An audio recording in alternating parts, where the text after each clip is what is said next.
Oh my goodness, there's Ferber.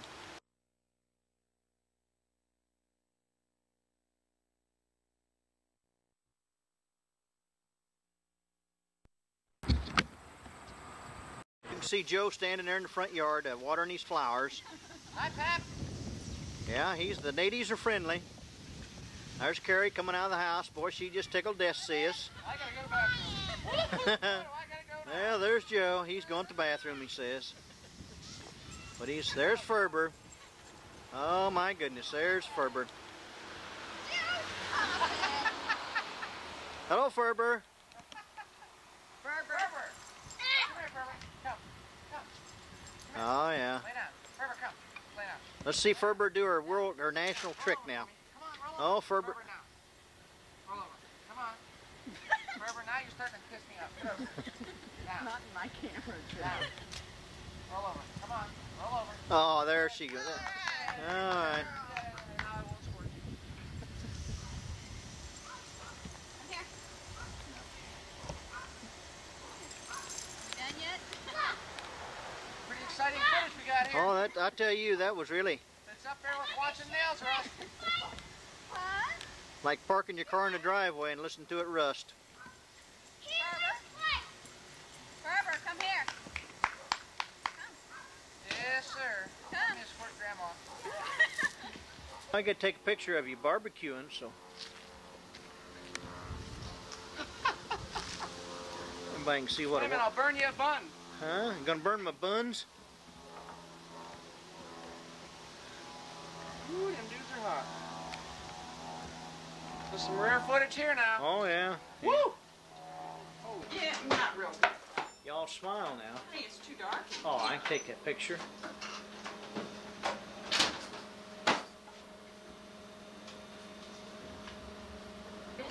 You know, when I was at SOS, a girl that was there was just coming from Korea. She called her friend. It was like $8 for that. Pap, you want a moon? I'll give you a moon on the camera. You later. Honey. Come here, Fergie. Wanda. What?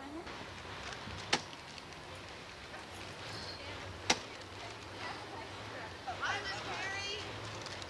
Carrie's going to work. I'm going to get dressed, get ready, and leave.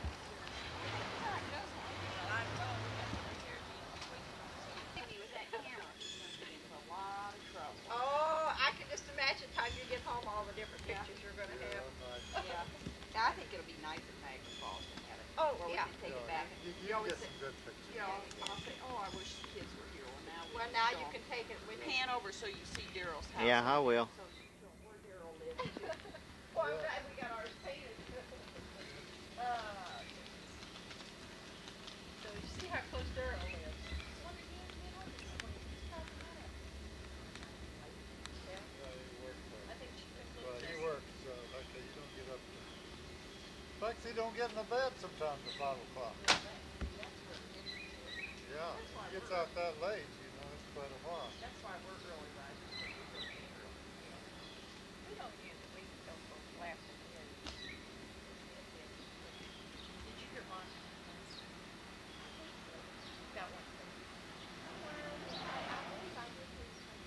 Yeah, Still on 50 views. Well, you could change it. okay, Jack. Here we are at Niagara Falls. I already got water on my camera lens, I can see.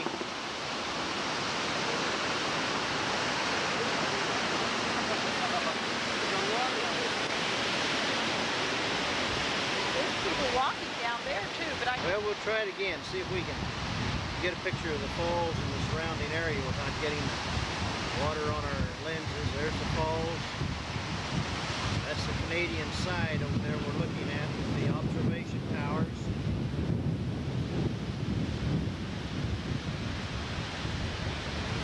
Again, we're just panning the Canadian side. There's an observation deck that we'll go out on. Observation tower up in that area. Then as you go down into the gorge, you can see the gorge. Crossed over the way is the boat area. People have taken the boat trip at made of the mist that goes under the falls. And again, we'll just pan up the river here. You see the mist as it comes off the falls. You see it as it goes down.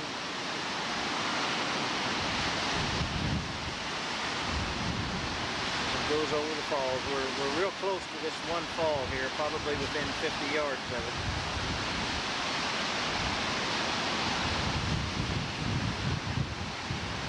The river that takes us from the visitors area over to what they call Goat Island.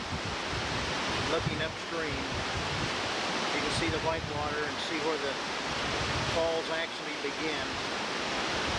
At this point, I don't know what the length of this rapids might be or what the fall is in this given area, but perhaps later on as we find some literature we'll be able to tell.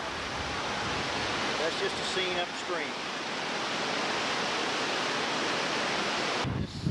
This scene is where we're looking downstream from the bridge that goes over to Goat Island. And as you look down, it's about 1/4 of a mile. You can see where the water drops off and where this first falls on the American side begins. I'll put the time and the date on here. It's in the afternoon. It's 3:22 on Wednesday the 23rd. We've only been here about 20 minutes. There again is just some of the scene. There's one of the observation towers that's on the Canadian side of the falls. We're looking west into the sun. I hope this picks up a little bit. There again, looking at the falls. Nobody can see the rainbow there in the mist or not.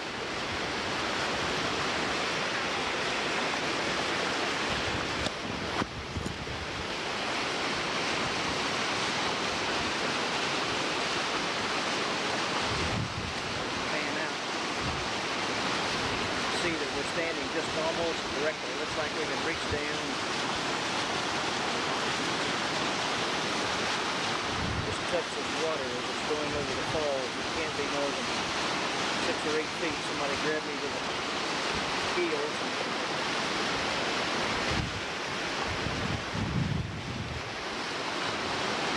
The mist is always there.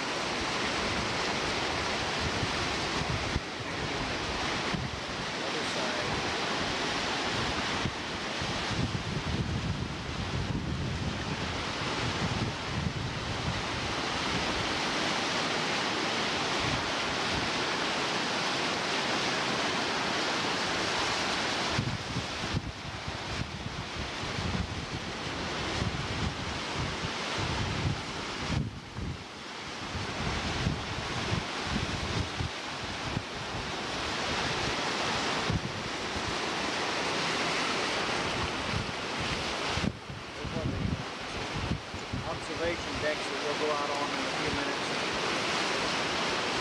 Take the elevator up there and see what kind of pictures we can get. Also go down, bring you down to the base of the fall.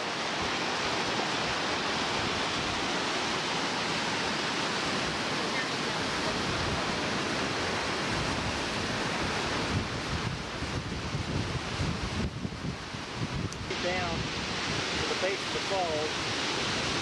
On the deck there below us, people walking around. All of them are wearing yellow slickers and rain jackets. Even standing up here, probably a couple of 100 feet above them, we're getting a terrible mist coming in off the falls. It's just my right, my left, pardon me, right there is coming down. They're down there to the base. Again is the boat. They call it the Maid of the Mist. This is the tour boat we hope to take tomorrow. It takes us upstream, takes you right into the base of the falls.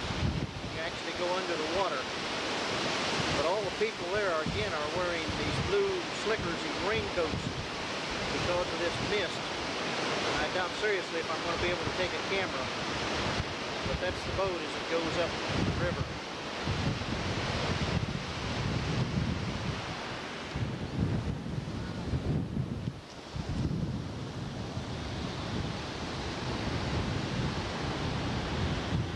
y'all wouldn't think that I'd turn around.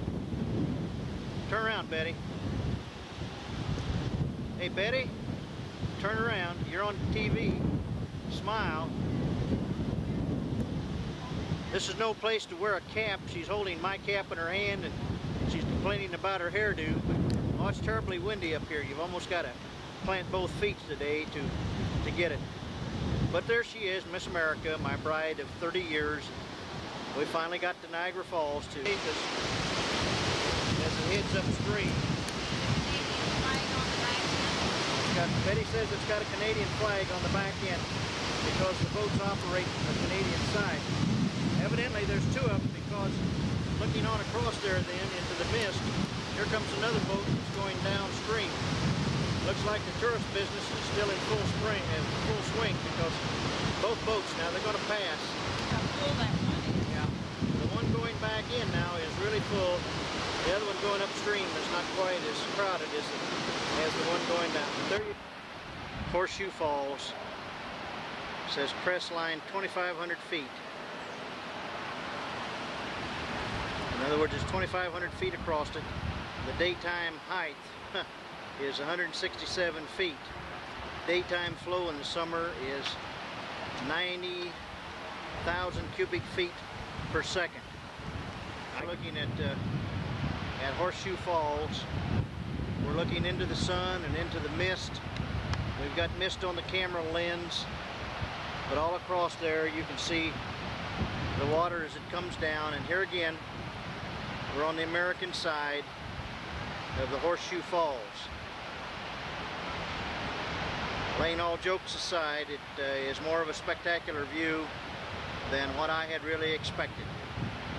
I didn't expect it to be quite this grand, but it's really set up for the tourists that they can get out and really see these falls. And again, there's Betty standing down there in the mist, waiting for me to quit taking pictures. She's right there in the line of Horseshoe Falls. I'll try and zoom in here as soon as those people move out of the way. I'm having a little problem with the sun. It's about 4:30 in the afternoon their time. There she is right behind the falls now, walking this way. She's getting her hair wet. She's not a very good duck. Horseshoe Falls from this angle, about all you can see is the mist coming up. Across is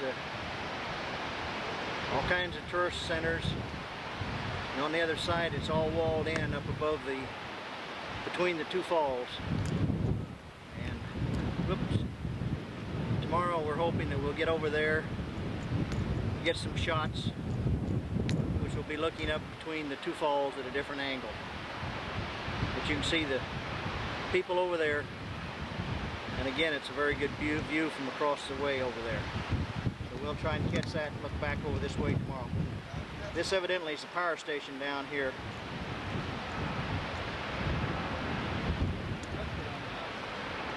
I don't know exactly what's in all upstream now. On the American side of Horseshoe Falls at a little park, it's called Terrapin Point. This is one of the trams that they use to take people around on various tours that they have. And again in the background is a visitor center. They have going into Goat Island. We're looking at the skyline in the city of Niagara. This is one of the older hotels, the Niagara Hotel. There's another one of the older hotels. This is a new building of some kind that's going up there. I don't know whether it's an arena or auditorium or what. There's Betty out on the bridge. Very patiently waiting. She knows that I'm goofing off, just taking pictures. So she's looking at something down there. But there she is, again up at about the main observation deck. Looking again across at Horseshoe Falls. And again, we're less than 50 yards watching the water go over the American Fall. Only about 10% of the water goes over this fall. The rest of the water goes over the Horseshoe Falls. It's about 170 feet drop on that Horseshoe Fall. Crossed over there is a Bridal View, I think is the name of it, from Terrapin Island. We took some shots from there. Earlier in the day, the sun was kind of shining into the lens. I don't know, I haven't reviewed the pictures to see how they are, but it's getting late now. It's about 5:25, 5:30. And again, we're looking over a wide-angle view of the Canadian side. Here again, they've brought the boats in. There's one now, it's at the dock. They run up until about 5 o'clock, make their last trip. Hopefully tomorrow we'll be able to take a trip. We're looking down now into the gorge. Again, we're looking out over to the Canadian side, some of the hotels. Now we see the observation deck and the elevator that goes to the top. In just a few minutes we're going to go up through there. And again, you can see the outline of the Needle Tower over on the Canadian side. They have another one down there. But this is just a view now of the falls, and we're going to walk up. Holy! Here we are again, going out on the observation tower. You can see the top of it. See the decal that reads Niagara Reservation 1885 to 1985 State Park. So we'll be going out. We're doing some construction, going up the elevator. Now of the observation deck. If you see an obstruction in front of you, it's a wire grill. They've got it up there so Betty won't jump off and take a little swim down below. But you can look upstream, see Horseshoe Falls, and again you can see the American Falls. I'll back off here in just a minute and I'll show you what it looks like just looking through the screens. But I'm trying to shoot through an opening here, which is about 4 inches wide, by putting the lens through it and getting a picture. So I'll back off here and we'll let you see what the observation deck looks like.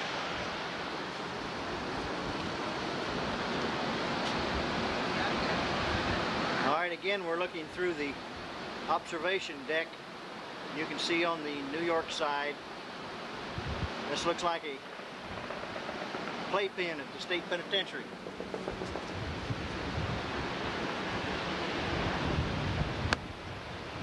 And again, looking through the grill, you can see some of the hotels,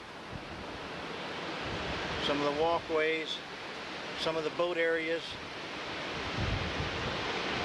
The Needles now in the observation tower. This is a glassed-in area, and we're looking up again at the falls. I'm not sure what kind of a glare we're going to get off of the window, or how many fingerprints we're going to be filming through. But again, we're right here, right above the falls. From the falls, from this observation deck, we're about 2 floors from the top. The water here is not as rough as it is above it because we're about a half or 3/4 of a mile downstream, it looks like. But you can see one area here of real dark water as it swirls in along the edge of the river. And again, we're looking on down. Canadian side would be on your left, the American side. Now at river level, where they board the boat. Of course, it's getting late in the evening and the boats have been closed down. We're looking downstream. There in the distance you can see the bridge, one of the bridges that crosses over into Canada. I'll zoom in. Those 3 flags flying are the American flag. I guess I'll have to check it, but I think it's a state of New York flag, and of course the Canadian flag there on your left. And again, this is just a shot. I'm going to pan up now because we're down at the very bottom of this gorge. Alright, here is the observation tower. I'm going to zoom up. You can see the deck up at the top and some of the shots where we took from the very top of this observation deck. And in a few minutes we're going to go back, get back on the elevator here at the base and ride back up. Now I'm looking upriver, and about all we can see now is mist. You can see over on the Canadian side, but the wind today is blowing probably 15-20 miles an hour, and it's blowing out of the north. We're down at the base of the gorge at the river's edge. We're looking up probably 125, 130 feet. I'm going to pan out now. Into the observation deck. We're panning upstream, Horseshoe Falls, bringing it in. It's probably half a mile up there. Looking across now at the American Falls, which is very close. We're probably within 100, 150 yards of it. As the water goes down into the mist,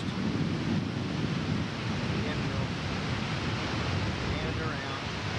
We'll bring in the Horseshoe Falls, which is the main falls. This falls is the one that they go over in the barrel. So if you look at the American Falls that we're looking at now, you can see the rocks on the bottom. So if you want to go over the falls in a barrel, make sure you take the Horseshoe Falls. There's Center, and Betty's walking ahead of me. If you can see her, she's just now going in. We haven't been in yet, so we don't know what's in here. But we're going to go in and see what the state. Well, it looks like it's picking up. There's enough bright lights, and you can see those towers up there.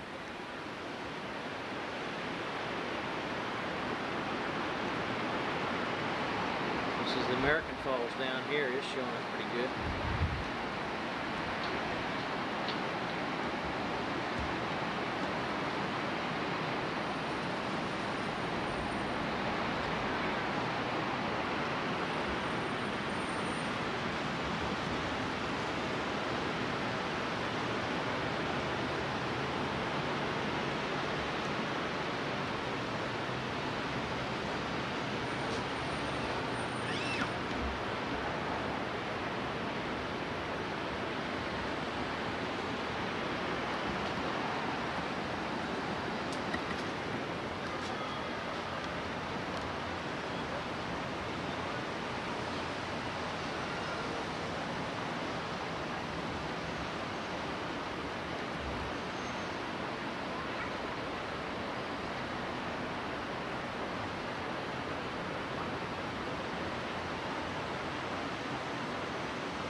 Thursday morning, I'm standing in the hotel room in the Sheraton Hotel on the 9th floor, looking out the window directly at Horseshoe Falls, and again you can see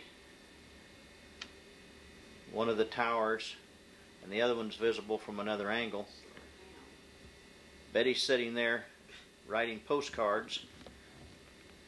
You can see how much fun she's having. She can do that at home. But here she is in Niagara Falls writing postcards. On the balcony from our hotel room, we're looking across now at the American Falls. You can see it in the distance. We'll zoom in if we can get it going right for a close-up. And that's the American Falls. There's a little piece of land that sticks out there. I guess that's Bridle Point where we were at yesterday and took some film. Just a shot of the gorge as it comes down from the other falls, which is Horseshoe Fall. Here about 8 o'clock in the morning, it's cloudy. You can see the mist as it rises up where the water hits the wheel there at the bottom of the falls. quite a sight from here. It's probably a mile downstream from where we're at. That's the Horseshoe Falls, and we're on the Canadian side here. We'll pan out. This is just a shot now of the Rainbow Gardens. This is one entrance into it. It's very, very pretty. In the background, you can see the Kodak Tower. It's been here for years and years. Ahead of you is the Sheraton Fox Head Inn, and this is where Betty and I stayed last night. But this is looking back away from the falls. You can see some of it. Here is the Caroline Bell Tower that we're looking at. It's at the end of Rainbow Bridge, and the Rainbow Bridge is the main bridge, and again we're looking into a morning sun. That's the main bridge of the Caroline Tower where they have the bells. The Hotel Sheraton Brock, Kodak Tower. It's in what they call the Maple Leaf Center, which is a big amusement center. The Canadian side. We're looking across now at the American Falls. And in a minute, again, it's early in the morning. It's a cloudy morning, just about the right amount of sun to get the picture. We're going to pan up. You can see the rock division between Horseshoe Bend and the American Falls, Horseshoe Falls. We'll come in a little on it. Probably, I would guess, a half mile downstream. Falls. May have to back out in that area there. From the Canadian side, you can see Betty standing there, and just directly across the river is the American side. Good morning again, and they haven't started the tours yet, but directly down below us you can see the boats that they take the tourists, the Maid of Niagara, Maid of the Mist, Betty says, up into the tour. They're getting ready. They've got one at dockside, and there are a few people, and they're getting ready to take the first boat looking across at the American Falls.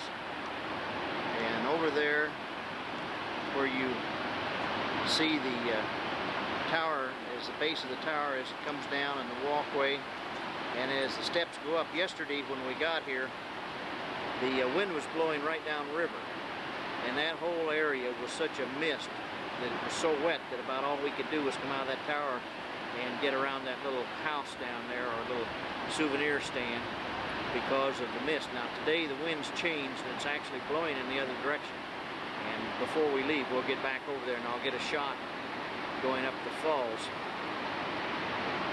Now this area between the big falls and this little area coming over is Bridal View, and as you come down Goat Island, there's a pathway, and you come down the pathway, and right on the left hand side between the small falls and the main fall there on the American side, there's a railing. Somebody to grab me by the heels and I could have laid down. I could have played in the water as I went over the falls. You're just actually that close. But again, there's the gorge and a view of the river as you get in now to Horseshoe Falls. This cloud of steam early this morning looked like it was going probably 3,000 or 4,000 feet into the air, and you couldn't tell where it ended and the other clouds began. I guess it's the vapor and the condensation that creates that effect. But you're looking now at Goat. Last night I took some pictures out of the balcony of the hotel, and you could see the different colored lights as they shined pastel colors onto the falls. They're blue and red and green and so on.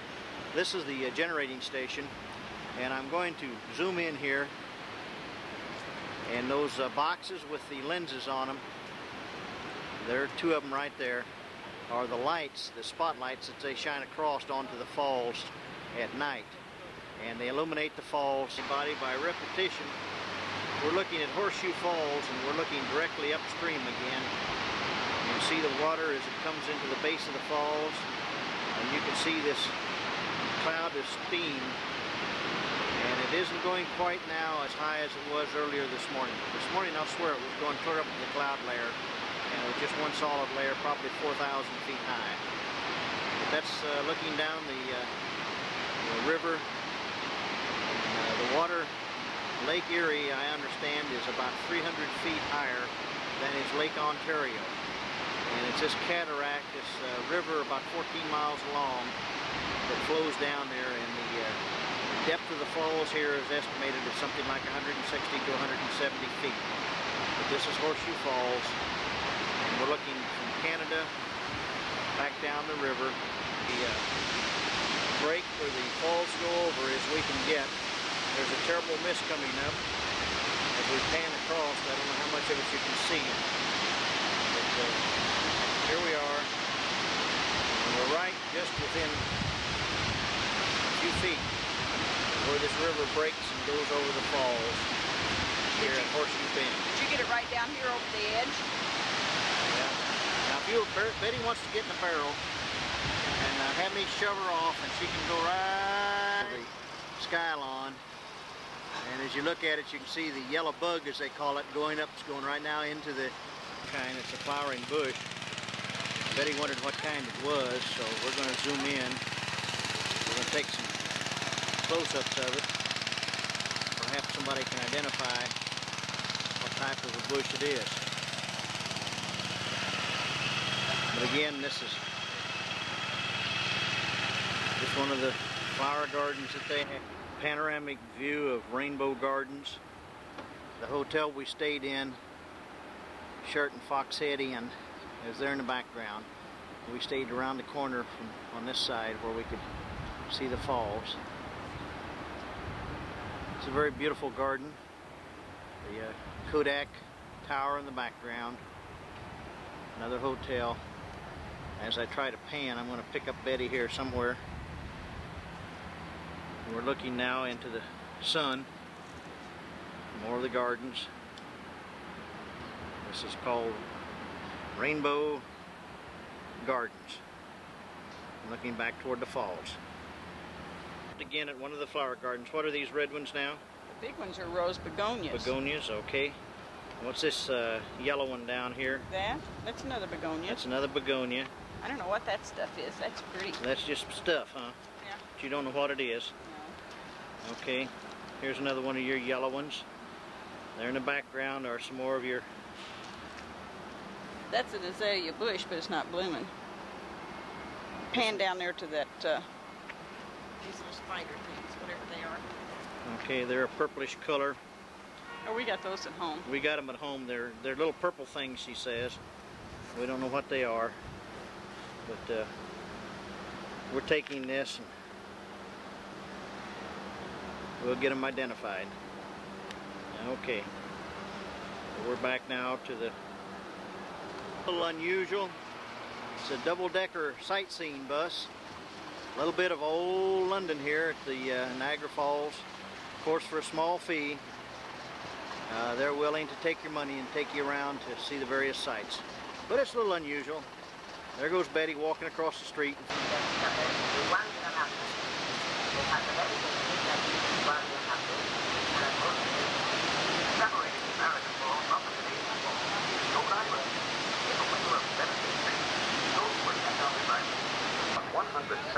High, about 52 meters.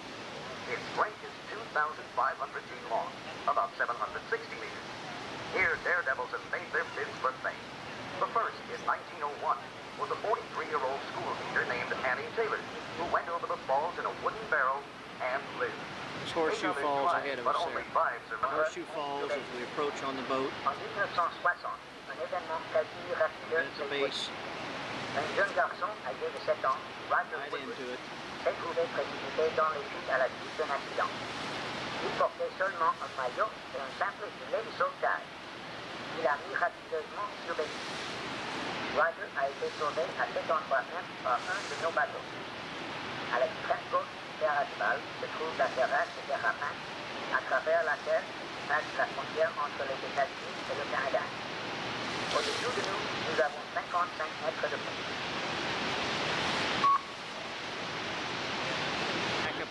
horseshoe. We're made the turn, coming back.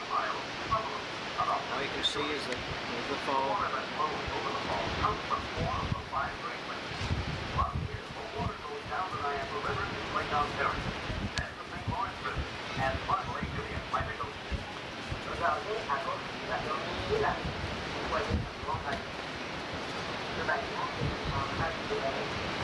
Spectacular. There's Bridle Point. We're split in the falls. Here we go. We're down at river level now on the sightseeing boat, the Maid of the Mist. We've all got baptized, got our Duncan. We're back on our way in.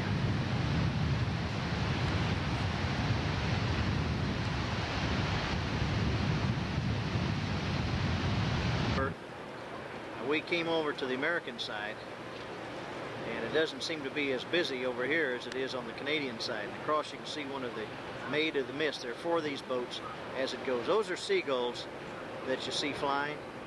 I've got one here, and I'm going to zoom in on him, see if I can't get a good picture. Now yesterday I was kind of disappointed. We didn't see any of the gulls, but today you can see they're really flying. They're everywhere. And I guess because of the mist.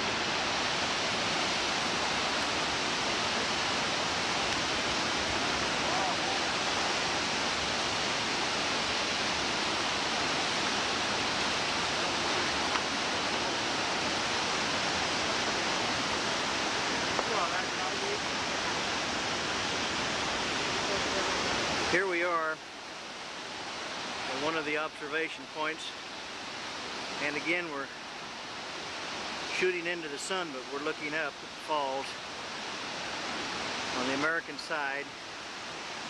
Yesterday when we came in, the wind was blowing right down river, and it was just a regular bath in this area. Now this morning the wind has completely changed directions, and instead of blowing downstream, it's blowing upstream. We're getting ready to leave now. Actually, it's 12 o'clock here. This 11:03 is still Central Time. We're on Eastern Time. Again, we're just panning the skyline on the Canadian side.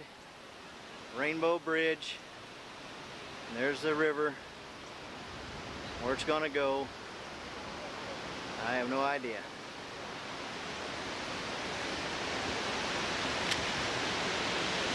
There's the Skylon. On down is another tower. There goes Betty. She's getting ready to go. She's overlooking it. She won't face the camera. But again, we're looking up where that cloud of mist is. Behind it is Horseshoe Falls. And we're looking now into the sun, panning to the top of the American Falls. So this will probably be one of the last shots that we take in Niagara. We have left Canada, we've come across Michigan, we're back into Indiana, and we're at the Indiana Dunes State Park, which is out by Gary, Indiana. We're looking out now across at Lake Michigan. You can see a seagull sitting here as a picture, and down the coastline is some of the steel mills, some of the industrial sections of Gary, Indiana. Back of us is a building that's one of the entrances, and again I'm panning toward the sun here at the Indiana State Park, Indiana Dunes. I hope that you can pick Chicago up as we pan across into this area. Now, I'll put it on telescopic. It's very hazy over toward there, and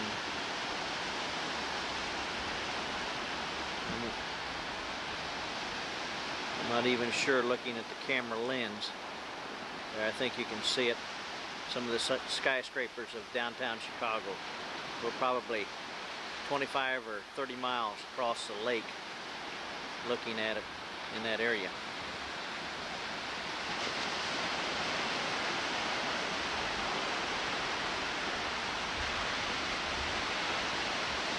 Looks like the lake's fairly calm today. Waves look like they're 2 to 3 feet.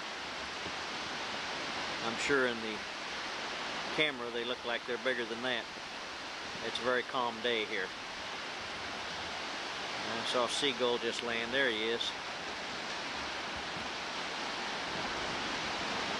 Zoom in again.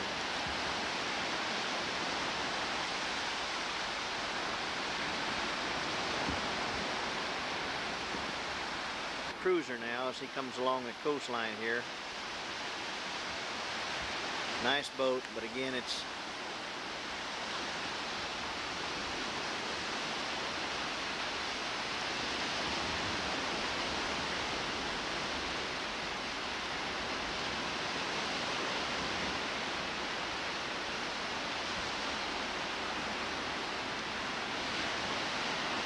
here it is, 11 o'clock on Friday the 25th as we watch this boat as he goes across. There's a whole flock of seagulls, as you can see.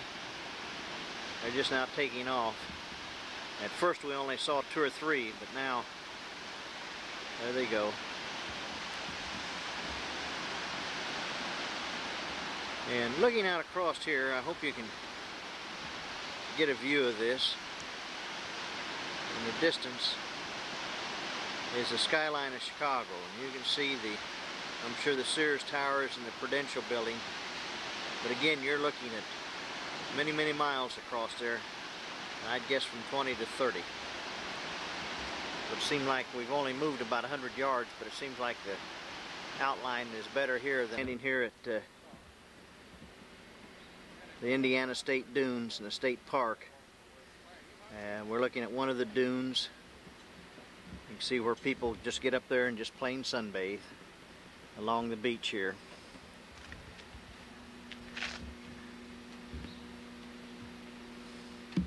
This simply is another view. This building that you're seeing the corner of, I'll take a picture of it later on, is the concession stand. Again, another shot just here at the dunes. You can see Betty standing there at the car, patiently kicking the gravel and everything, waiting for me to get some pictures.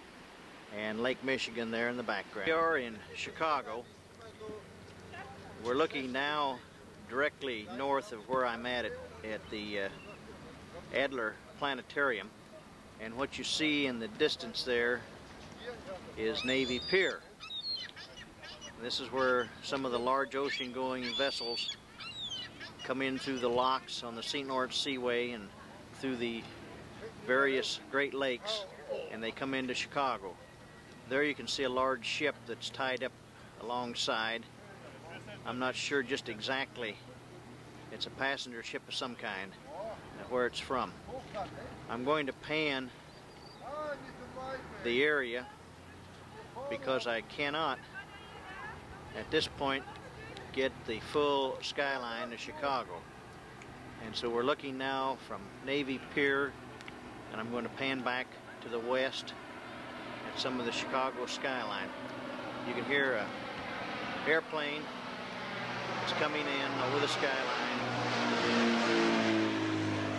We're just within probably a mile of Meigs Field here in Chicago. But back to the skyline. This is a pan of the skyline. The building that we're looking at there is the Sears Tower.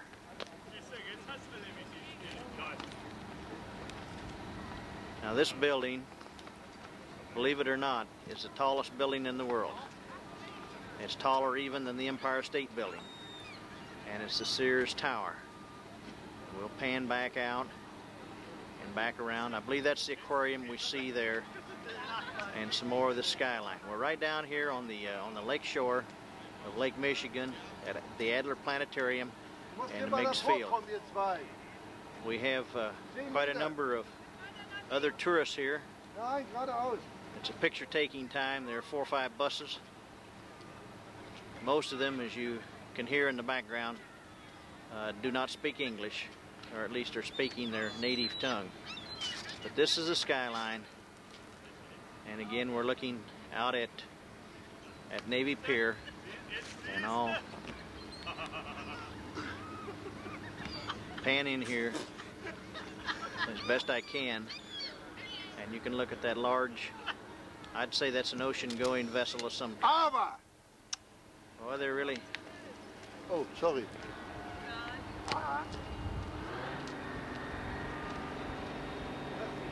Now the building you see here is the Prudential building. Now this building was built in the middle 50s when I was living here, and in 55, 56, along in there, this was the tallest building in Chicago. It was something like 35 floors.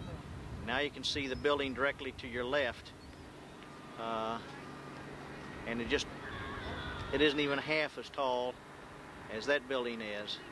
And then as we pan on around, and you get a picture of the Sears Tower, and again this building is taller than the Empire State Building in New York.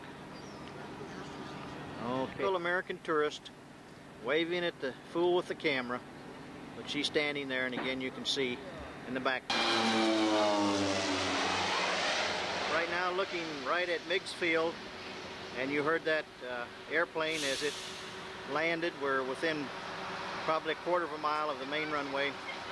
Looking across is Soldiers Field, and we're just panning on down kind of in the sun to the southwest along the Lakeshore Drive, and I'm going to have to turn back and get directly out of the sun. And again, this is just the drive coming into Adler Planetarium, Meigs Field, and to the Lakeshore area. Comes an airplane in. He's just now touching down. You come in right east of the loop over the lake, and you land, and either you get stopped and or you haul out the life raft real quick, because right at the end of that runway, you can see sparkling over there, is Lake Michigan. There have been several planes landed here just since we've been here this afternoon. The shot will be of McCormick Palace, or McCormick Place Hotel, and just down below it in this long, flat, dark building that you see is McCormick Place. Now again, I'm panning to the southwest. It's about 1 o'clock in the afternoon. The sun's causing me some problems, but this is the main exposition hall here in Chicago, where they have many of the home shows, automobile shows, and all these various shows. But it's McCormick Palace, and it's located just to the west of Meigs Field and just to the south of Soldiers Field. This is a 2-engine aircraft. He just made his turn. He's on his roll, and again he'll be taking off. I'm not directly in line with the runway now, but you can see as he's making this takeoff that he'll either fly, or he better hope he's can float, because right at the end of that run, with a new toy, you find new shots that you can take. We're down now from the aquarium, from Shed Aquarium. We're down looking directly west over to Soldiers Field, and here's one of the many harbors that dot the Lake Michigan shoreline. And you can see all of the, I suppose, mortgage boats. The banker would have a heyday here. And right up at the top, past the harbor, past the green grass, the cars running along there are running on Lakeshore Drive.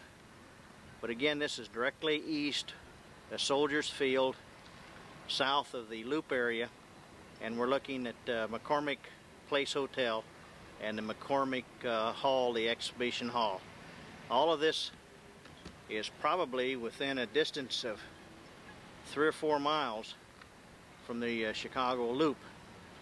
Now there's the Sears Tower in the background as we look, and so you can see that it's all in a relatively small area. And the lake today was extremely calm. Of course, we were back in the breakwaters, but it's almost mirror perfect. The day is a bright sunshiny day, temperature between 65 and 70 degrees with a clear sky, and we couldn't have asked for it. Uh-oh, we got an American tourist, it seems like. Turn around here, American tourist, wave. Oh, that's a typical American tourist, and she's standing directly in front of the aquarium here in Chicago. When you come in here, this is kind of a little peninsula out to the east of Soldiers Field, and if you're ever in Chicago, the aquarium, of course there's the Museum of Science and Industry, and there are many things here that are very worthwhile. I'm telling you all the time that this is Shed's Aquarium. I'm turned around. This is the Adler Planetarium, and you go in there and they have all of the shows with the stars and all of that you look at, and they show it up on. I got turned around. The brown granite building that I've been calling the aquarium was really the planetarium. This that we're looking at now in the distance is actually Shed's Aquarium. They're all in very close proximity. You turn on the same street, and they're just really down the street, probably 3 or 4 blocks from one another. But bear in mind with me, your American tourist got turned around, and this is a picture. Corner of Diversey and Pine Grove, and as best I can in the background is the Embassy Hotel. This is where Betty and her friends lived when they worked in Chicago back in 56 and 57 before we were married.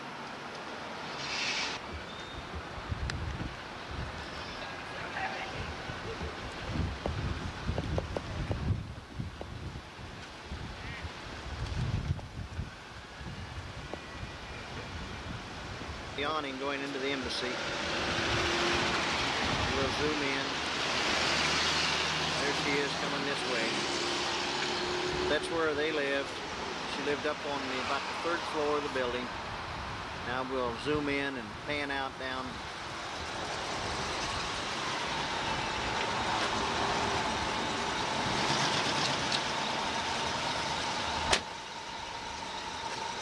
Right.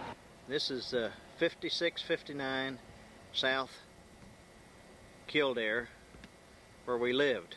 When Betty and I got married, I didn't have a place to live, and this apartment was for rent about a week before we got married. So I came over. The people that owned the place, name was Romy, Mr. and Mrs. Romy. We went in and we lived where those 2 windows are, and this window here to the right of the doorway was actually where we went into our apartment. This was their garage, and we parked along the street here. This has been, we lived here from when we got married well, we come in October of 57, and we lived here until May of 59. While we lived here, Debbie was born, and this was her first home. It was right here at 59. You know that, don't you? No.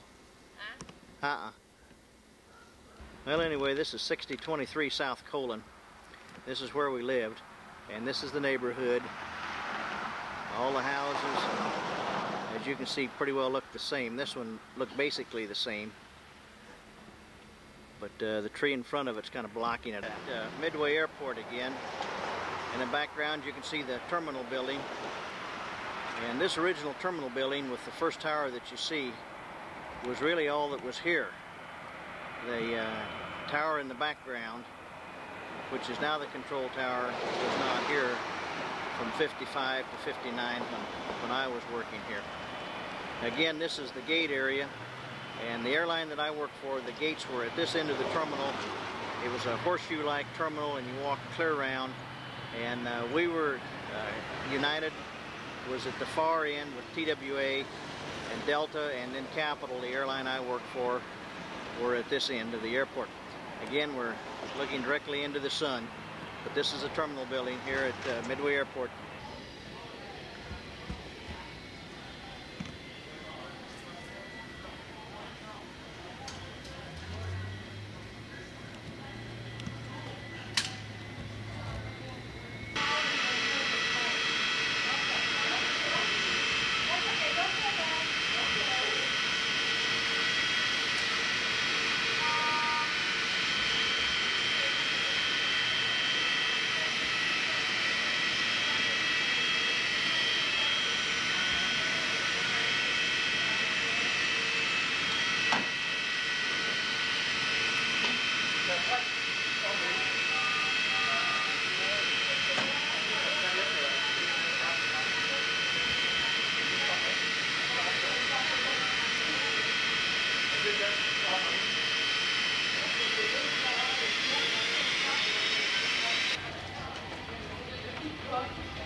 Used to be on the Caffarello's restaurant located in this building.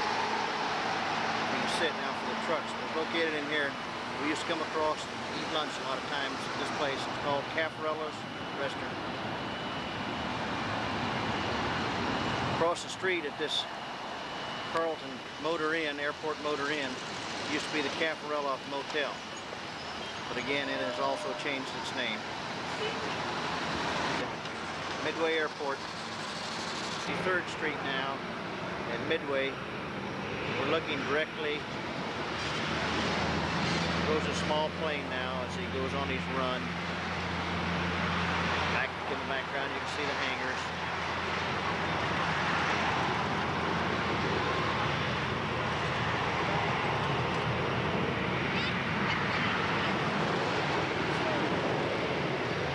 There he goes as he takes off.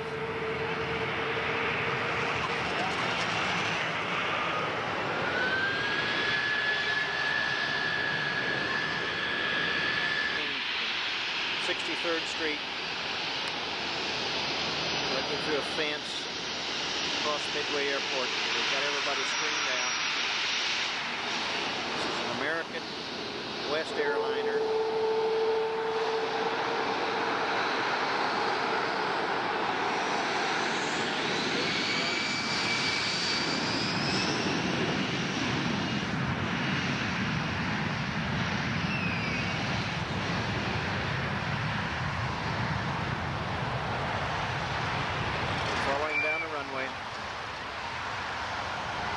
It's like a 737 twin engine jet.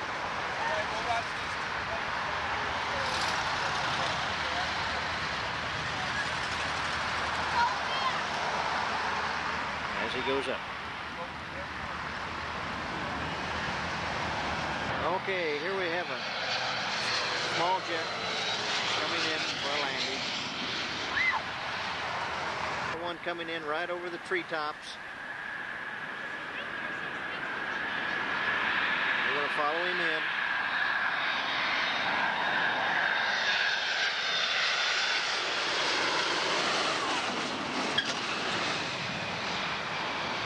That's such a bad tree over there. Light's coming right over the top of the house.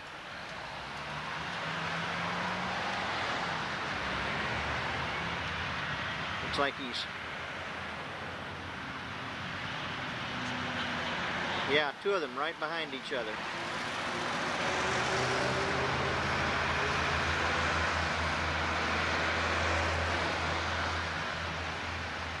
I think he stopped down there. I don't think he's going to land after all. Now here he comes.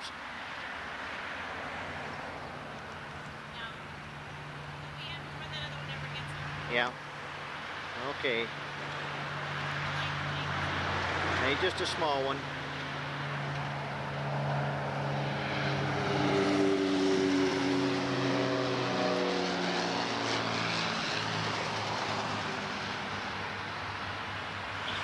Not much to that plane. A small one coming in here now. Yeah. And he better get himself out of the way or he's going to get run over with two big ones.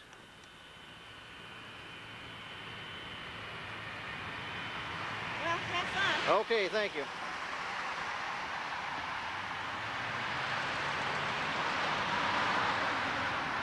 Okay, again, we've got another big plane coming in. And at this angle, it looks like they're coming right down over those trees. He's coming in. I've got him in view. He's a big jet.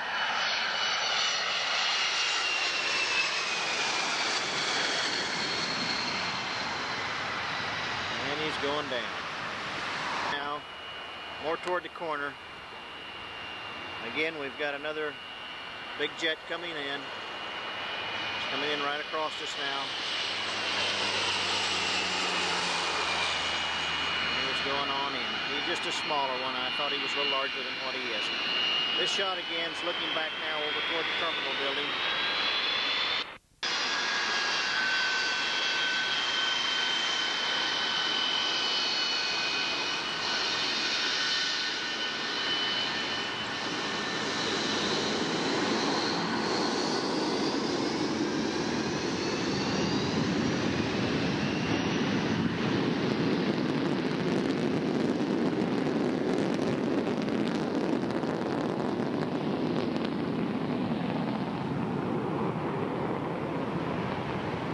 Okay, and off we go. So geez, we want you kids to make sure that you know that there really is a Santucci's. Homemade pizza, Santucci's, customer parking only. And in the distance, a sign, I don't know whether you can read it or not, it says Santucci's Restaurant.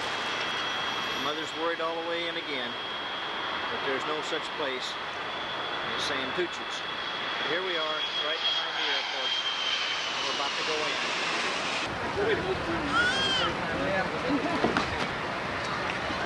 I can stay all day.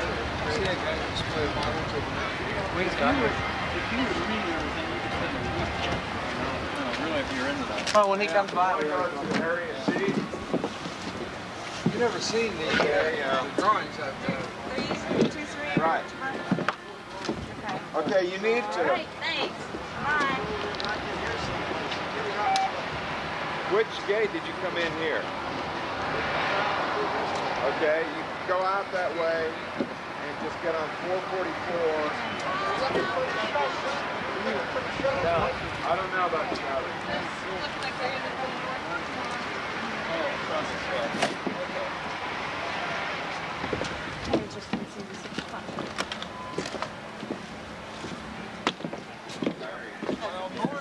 North is that way.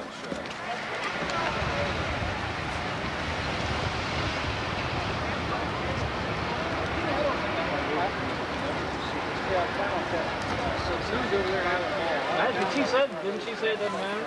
I'm not gonna worry about it. She'll give me how money though. Yeah, you're gonna 3 more years. 3 more years. You know, if you want, I'll throw you over the edge. You can see on your way down. I'll put you up higher. No, she does a good job.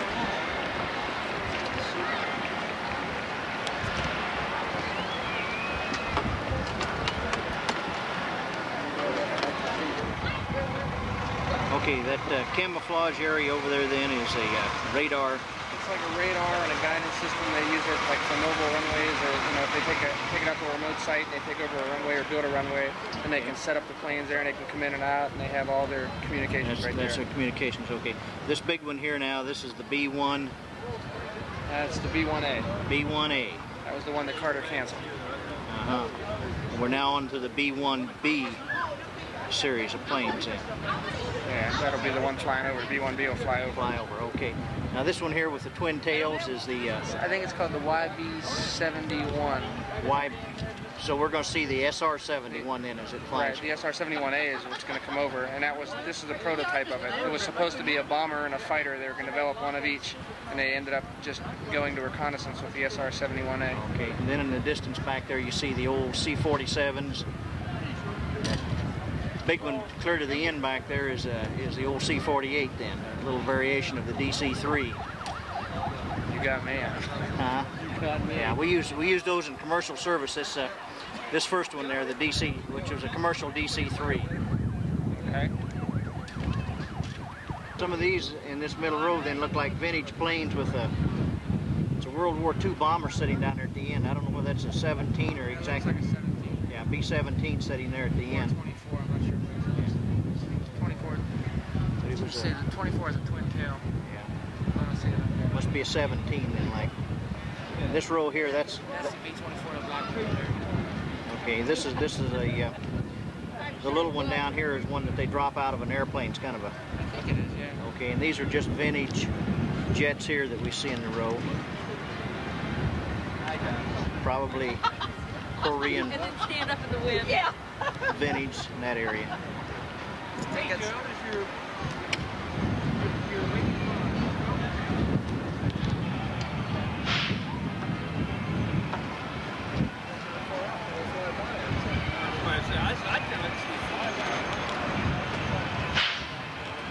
Where are we parked? Straight across there? Wait a minute. Pizzeria.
Yeah, that's the right B flyer. That's a replica of the second one that the Wright brothers made.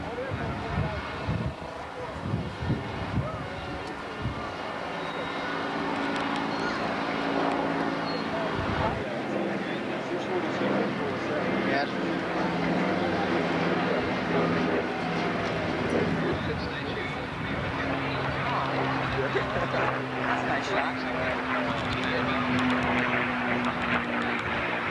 And he's off in the distance. That's an AT-11. What is that? P-51. Mustang. This is a B-25 Mitchell. The announcer said the plane was built in 1941.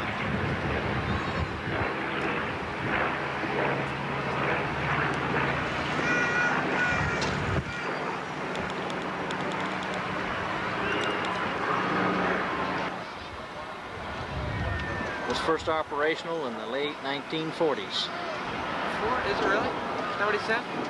Yeah, that's what the announcer just gave. I thought it was 50.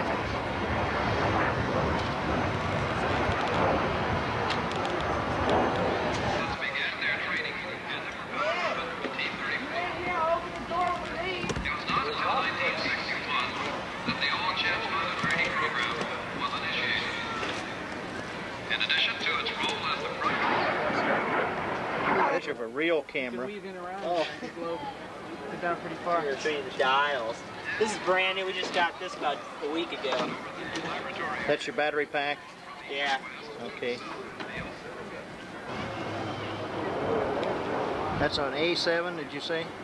Yeah, it's right.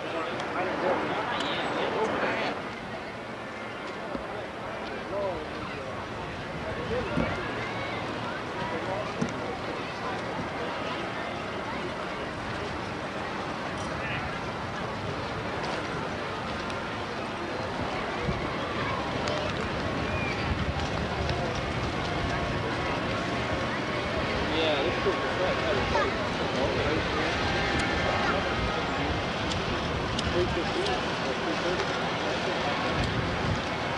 well, I put it on the backpack and put it together.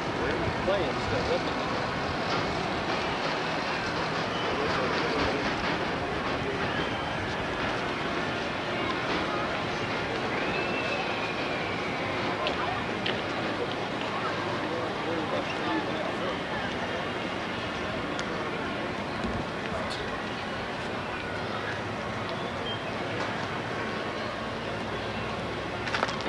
They must have yanked that in here after dark.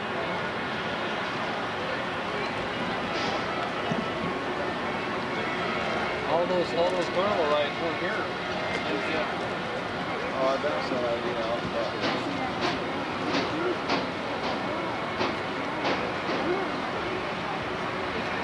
Shut down the rides?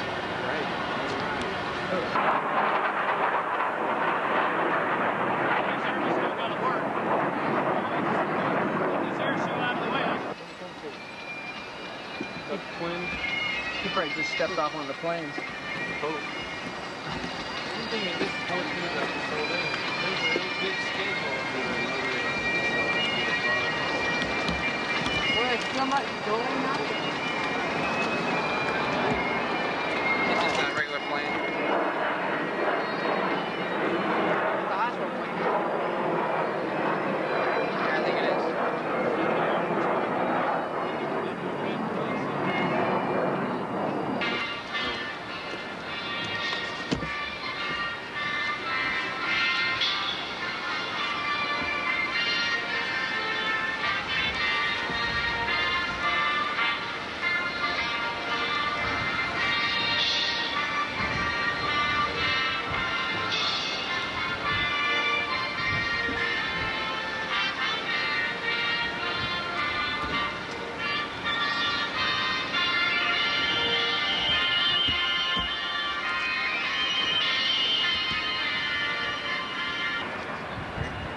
Here he comes. That thing is coming in. All right. Whoa. Holy cow. Get down. Watch, straight up. Ah, come on.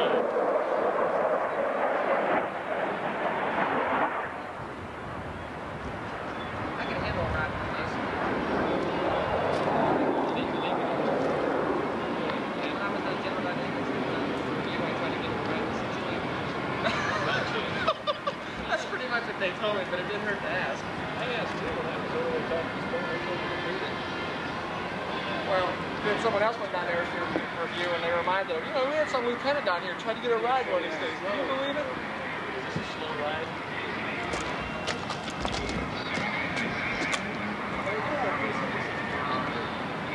He's going to make another pass back over now.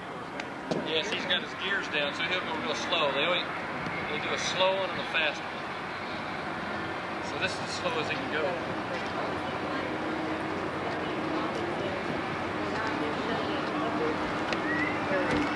Oh, have you seen that? Have you? It's a new. Turns around even that. Yes, that's those.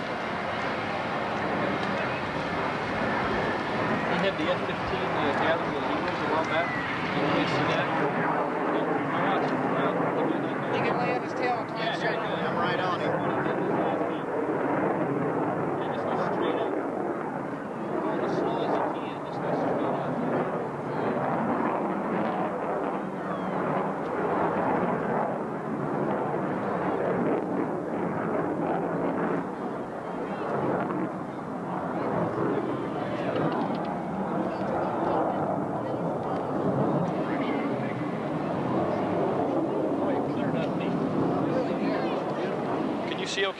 I'm doing fine.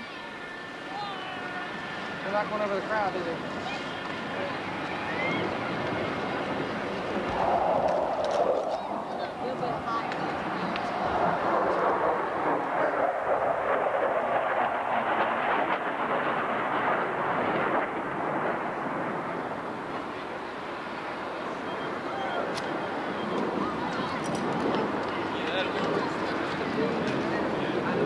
Alley-oop.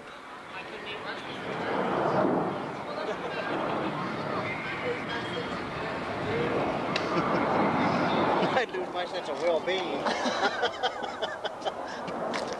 Here he comes. He's having a ball.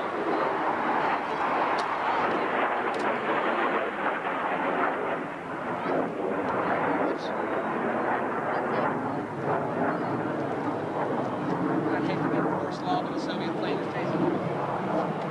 I guess I got one somewhere just as bad. I believe it is.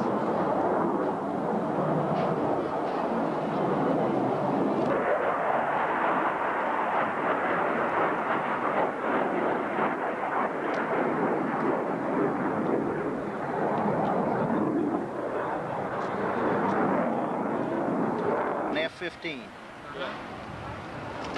Called it Eagle. Eagle, all right. There we go. Oh, just kind of horsing around. Hey, there we go.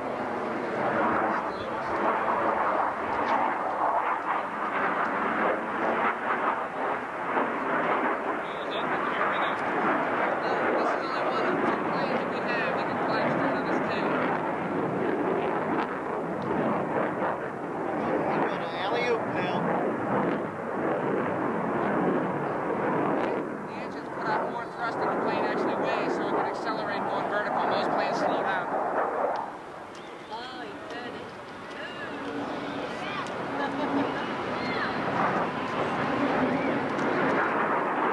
I did a few weeks ago. I did one maneuver that went straight up forever. And you couldn't see it.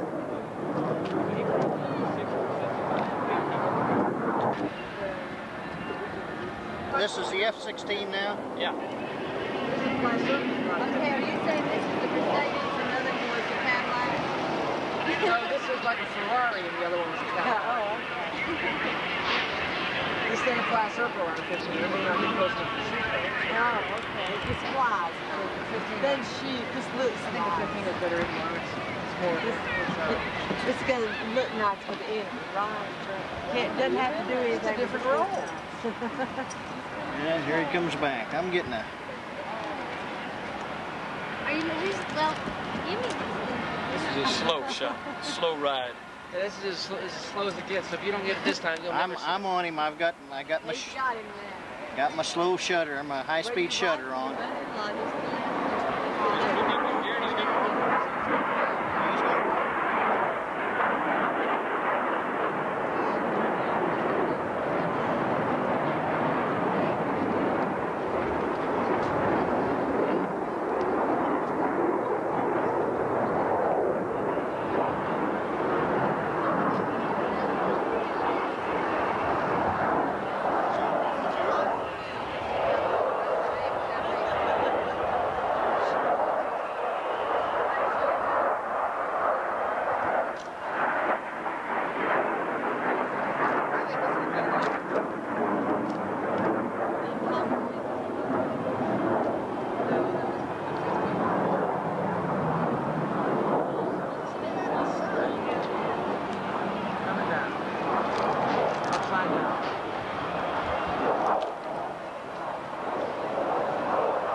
60-degree turn.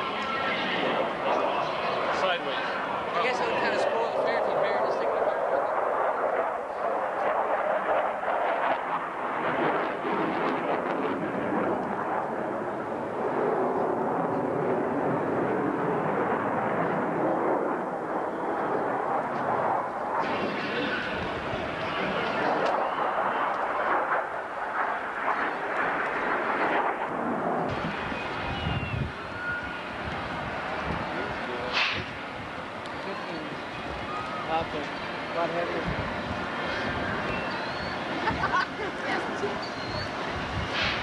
On his tail and straight up.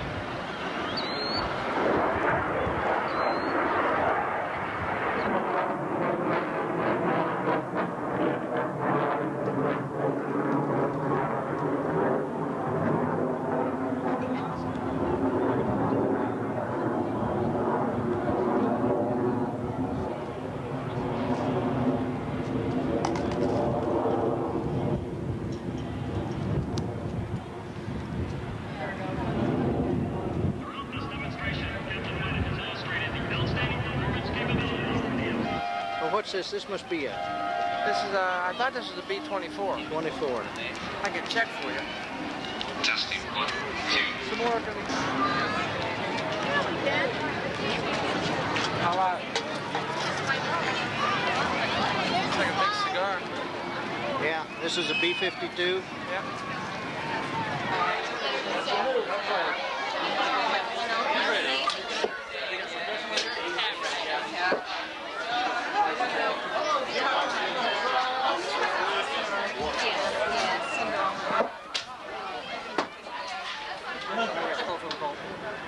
Coming now, in about 2 seconds you'll be over top of the dome. Now, see him? To the right of the tower now, see him? Yeah. All right, is this your... I don't know what it is.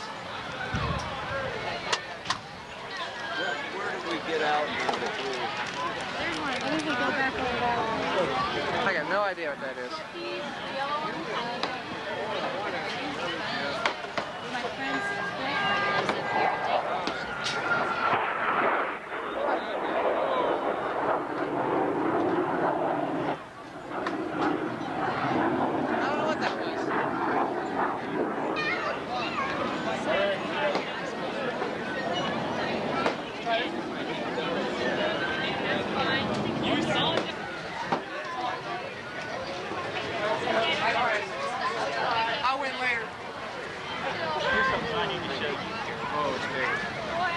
That's what my point is.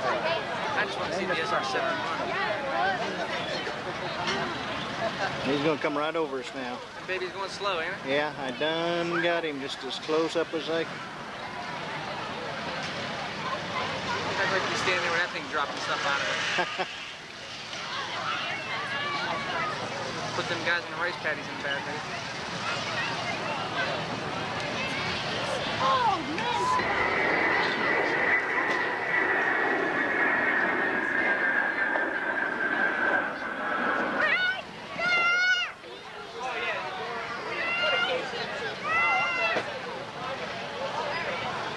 They paint this picture on this plane just for this? No, that's Oh, it has. I suspect there was some strategic painting though. That's all right.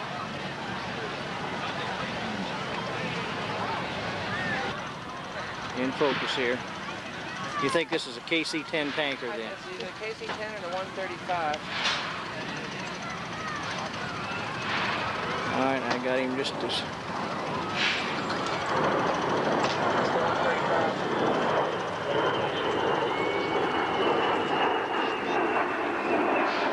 Now from the tower. All my officers, you can't even see it, is behind the blue trailer, the Bates trailer. Steve Staker, please meet your sister at the information tent. Steve Staker, please meet your sister at the information tent. Should be another one flying over in.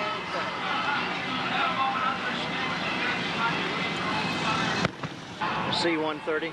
Well, hang on. Mrs. Lou Hill, meet your daughter at the information tent. Mrs. Lou Hill, meet your daughter at the information tent. That's the one that crashed out of Fort Bragg. Remember dropping that cargo out the back? Yeah. That's used to get into a Yes. Yes. Well, no, it isn't either. I'm sorry. Jeez, what is that? It's a little thing. Yeah.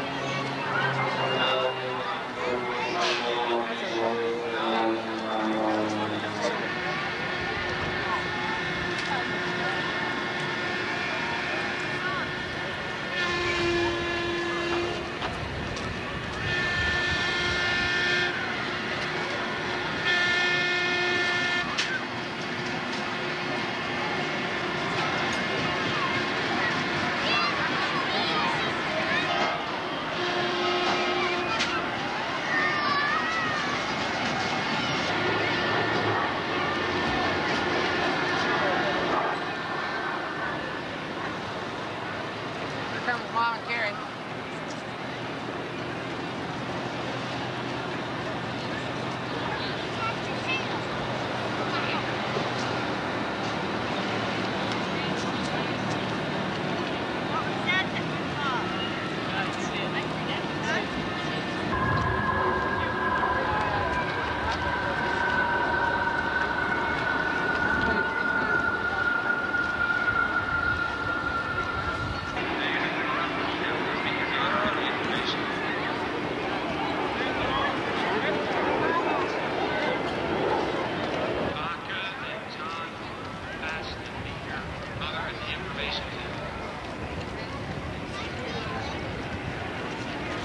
Jenny Schonauer, please meet your parents at the information. Jenny Schonauer. Meet your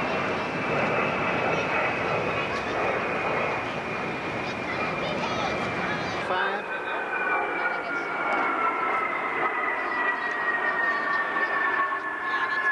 F-111.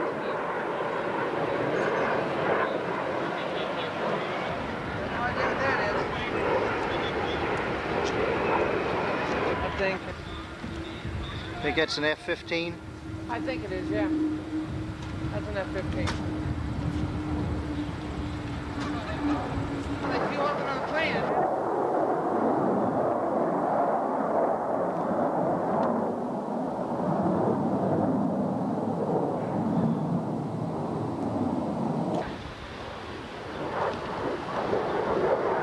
Never see what these flying. Picture of the Wright B, a replica of the original Wright brothers airplane as they're dismantling it, getting it ready to move back. In the background you see the mock-up of the B-1 bomber as it sits here at Wright-Patterson. But again, it's the Independence, DC-6 that was the Air Force One Harry Truman he used while he was in office.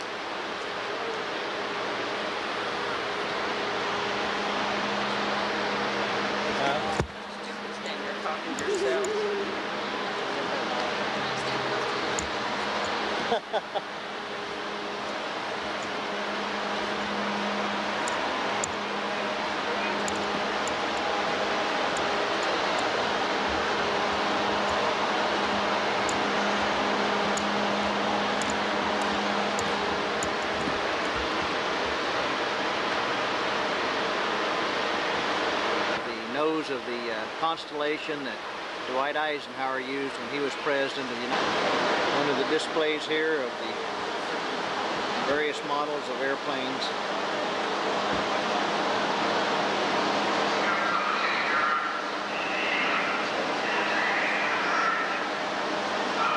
Again, the lighting is very poor here in this area of the hangar. It's getting late of an evening. The final day of the show is a Sunday evening.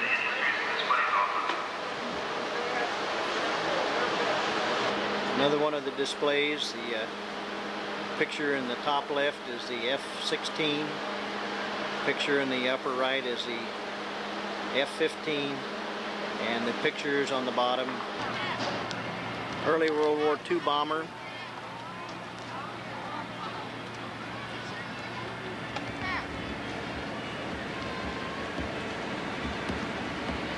General pan of some of the airplanes that normally are in the museum hangars that have been staged. It's almost dark now, and about 8:30 tonight, Glenn Campbell will be their feature entertainer here.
Oh, just pet the dog. Just pet her there. Huh?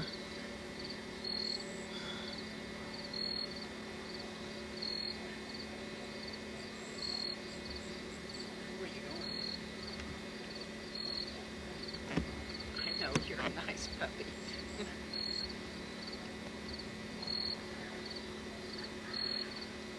Tell that dog she hasn't found a home. You tell that dog.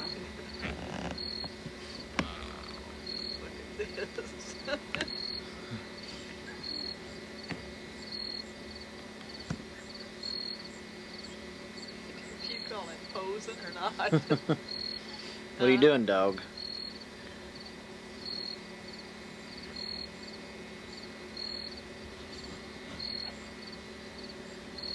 do you think you're doing? Oh, yes, please, knock them all over. Looks like a pretty big Well, dog. she don't seem to scratch or anything. She smells like a dog. Huh? Pretty tight, though.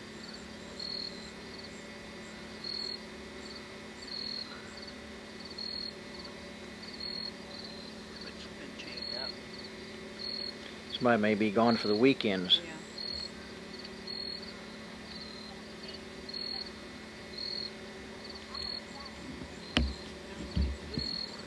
Hmm?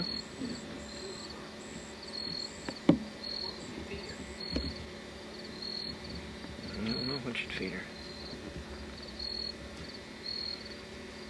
Turned off.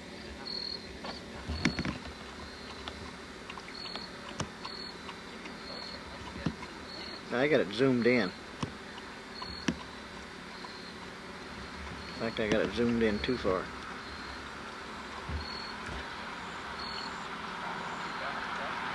Huh? Think so?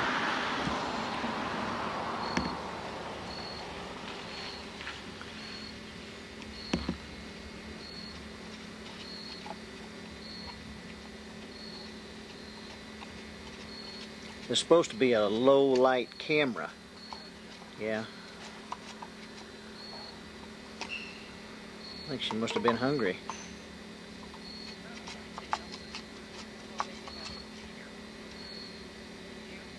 No. Well, she'd probably eat it. She'd probably eat it.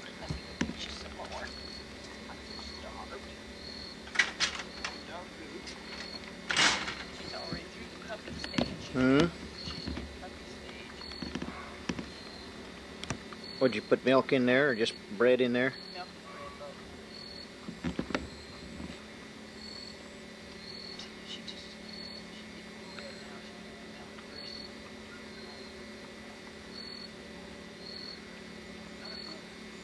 go back over here somewhere. You heard a beagle bark. Yeah. I don't know. I mean, it might be where it came from. She's probably in the barker.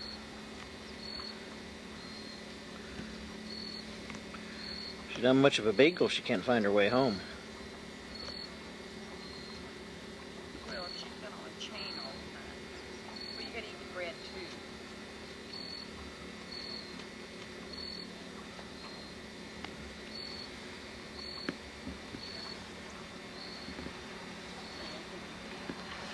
Huh?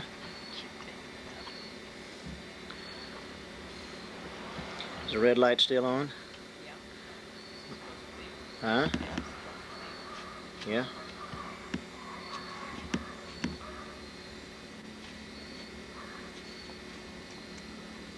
Betty and her dog. Betty and her dog.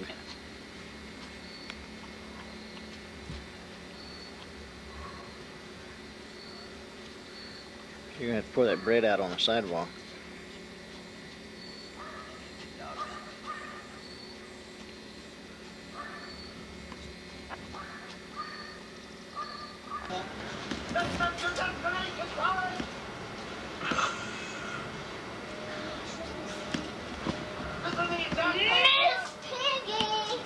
Kristen, what are you doing? Huh? How about you, Korrie? What are you doing? Huh?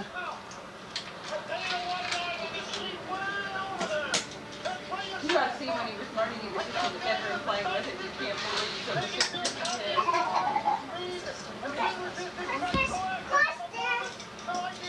You sure you guys saw it?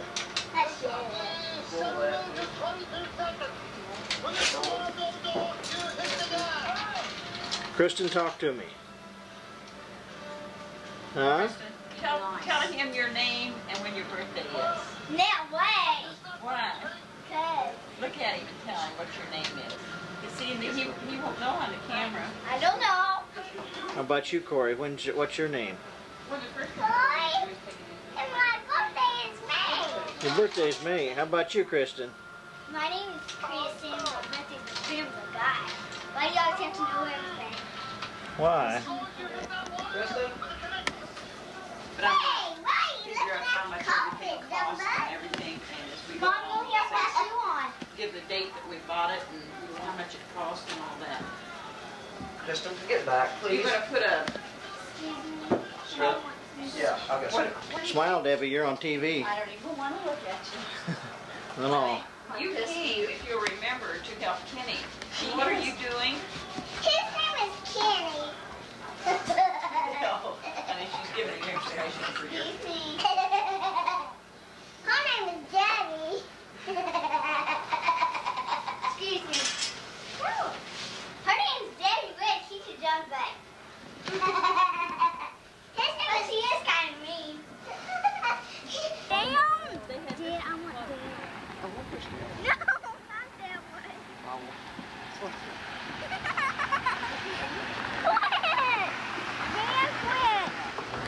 I want Dan. No, not that one. No. I get news for you. Back to there.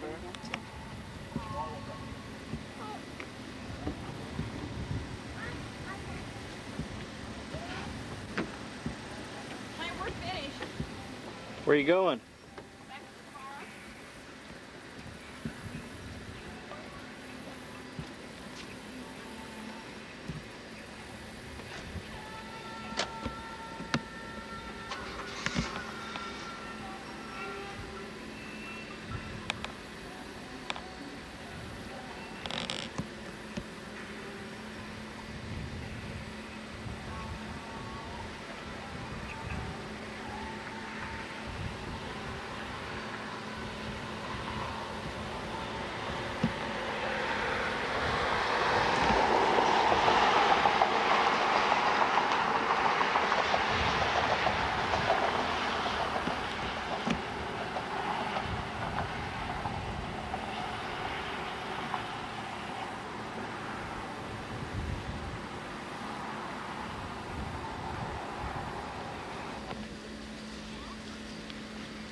Kristen? We're going inside the Hey, smile. Let me see that tooth. Let me open that mouth. Let me see that tooth. There we go. I got it.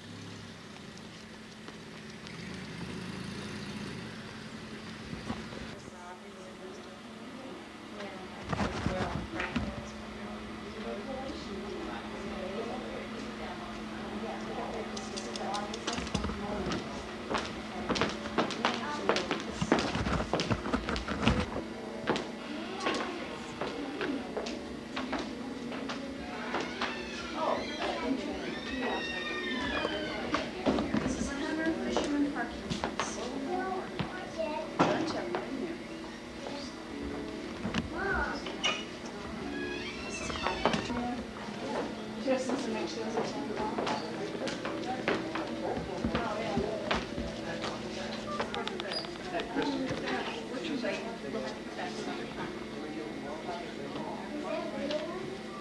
it was one time. Did you show Dad with it? This is the exhibition at the Visitor Center at Mark Twain State Park. Some of the displays that they have, murals on the walls.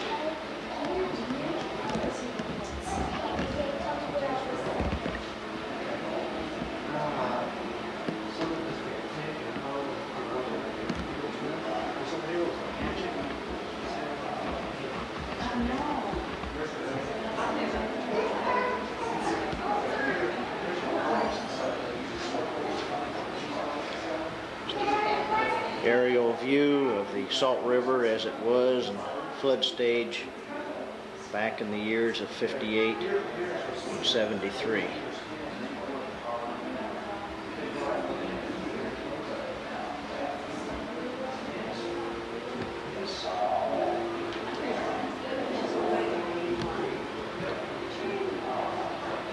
Another one of the murals that just hang on the wall,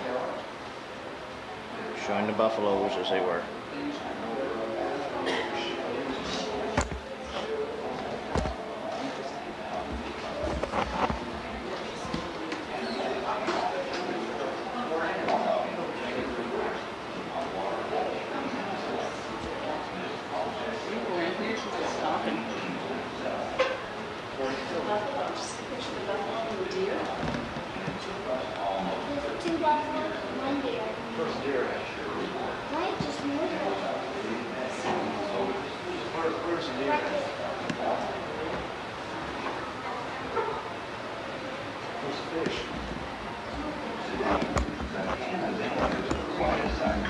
It's nearly 2,000 feet long. It rises 138 feet above the stream bed of the Salt River.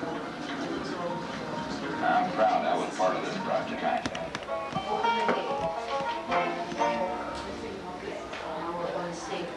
Light will indicate power. Mom, here's a jet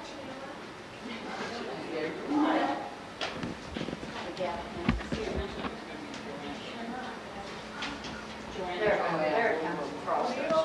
They changed the name to Canada. Yes, it is. Boy, isn't he lucky to have his video to take home? Didn't do anything, did he? Yes. Look at there. Hello there. My name's Jim. I live here in Monroe County. You do? Lived here all my life, in fact. And I helped to build the Clarence Canyon Dam. I first heard that a dam would be built on the Salt back in the 50s when I was just a lad. Now, building a big dam sounded exciting. When they were ready to start construction, I jumped at the chance to work on the project. I started working during what's called Phase 1, repairing the foundation for the dam. We took out the weak clays all the way down to the underlying sand and gravel beds. Then, we cut a 60-foot wide trench down to solid rock all along the line of the dam. And we filled the trench with compacted clay to keep water from seeping underneath the dam. So Cindy thinking, I've been watching that. Once we completed the foundation work, that was during 1973, we began Phase 2, building the actual dam. Now, the dam is made up of an earthen embankment joined to a concrete section. I worked on the concrete part. During this phase of construction, we poured thick layers of concrete called lifts, and we tied them all together with rebar. We also worked on the concrete spillway and the basin below the dam, while other crews worked on the earthen portion of the dam. To make this earth embankment, they hauled in special clays, compacted them down with heavy rollers, and then installed the sand drain in the middle of the dam. We were making pretty good progress when we ran into a slight problem. We had one heck of a rain in July of '81, and the salt washed out about a year's worth of work on the earthen part of the dam.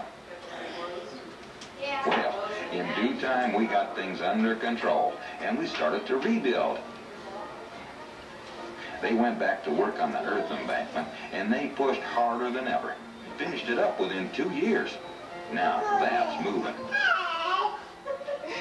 While all that activity was going on, we were well into phase 3, and we finished the powerhouse and installed the 2 turbine generator units. They're powered by falling water, and I know for a fact they can generate enough electricity to supply a town of about 20,000 people. And another thing about the turbine units, one of them can be reversed to pump water upstream into the lake. This pump back capability will help maintain the lake level. It was a big job, and it took us almost 13 years to finish, but it was sure rewarding. And it was a big day when we closed the sluice gates and the lake started forming.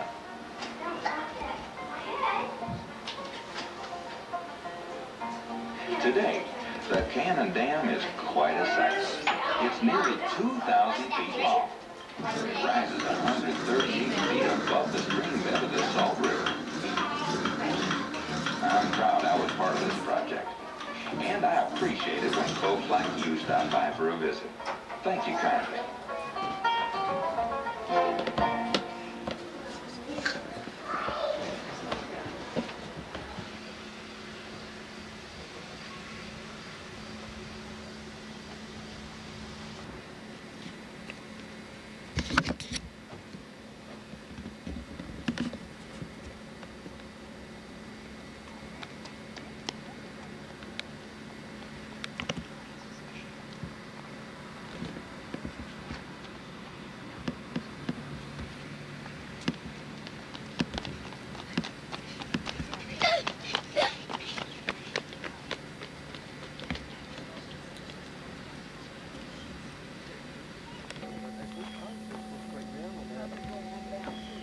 Yeah, all this area down through here. It's a 3-year project. Where are they gonna? Yeah, I understand that. This is where the next one's going to be. This one's graded off. Yeah. And they said it takes 3 months to build each one of these. They figured it'd take a 3-year project.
Okay, Korrie, your turn. I like to have extra time. Reset. Grandma won't reset. Reset. See? Hmm. This won't reset. Reset. Push start.